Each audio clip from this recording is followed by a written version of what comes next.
Assalamualaikum warahmatullahi wabarakatuh, bangsa Aceh yang mutuah dan bahagia. Jadi kamu tanggai pet April 2020 natruk surat dari Bawaslu PD, yaitu surat pemberitahuan status laporan terhadap kecurangan pemilu di PD yang terjadi barusan.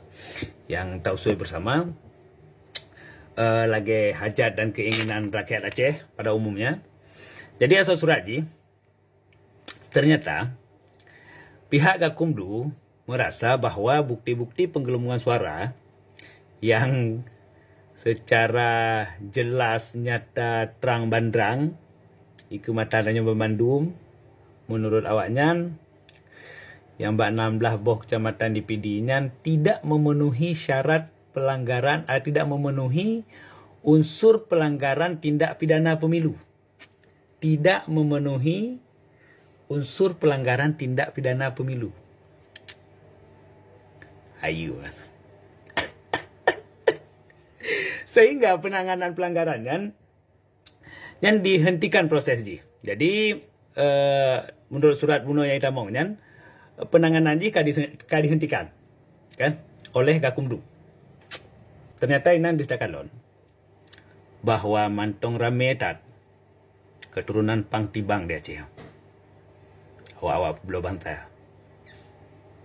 Cok keuntungan kedua, Pulau Bangsa. Dan yang pun.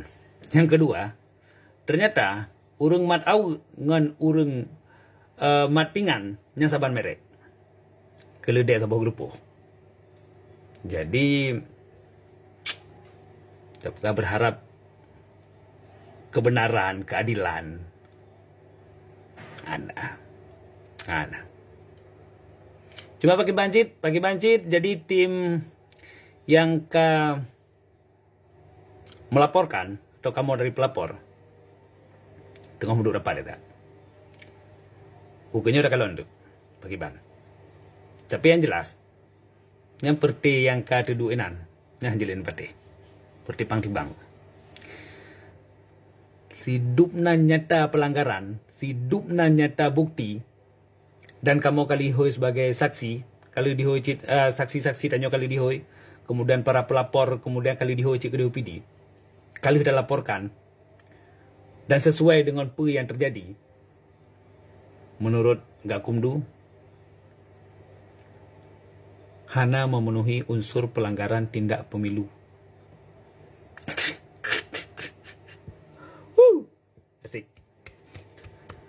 Asik. Jadi bangsa Aceh yang mutuah dan bahagia, yang sabi-sabi berharap keadilan, yang mantong nija atas jalan yang betul, atas jalan yang benar, atas jalan yang lurus, yang kepulahi sebagai anak Aceh, darah pahlawan, urang yang mulia. Lepatih lun bahwa di Acehnya mantong ramedat Pangtibang, pengkhianat. Ya macam.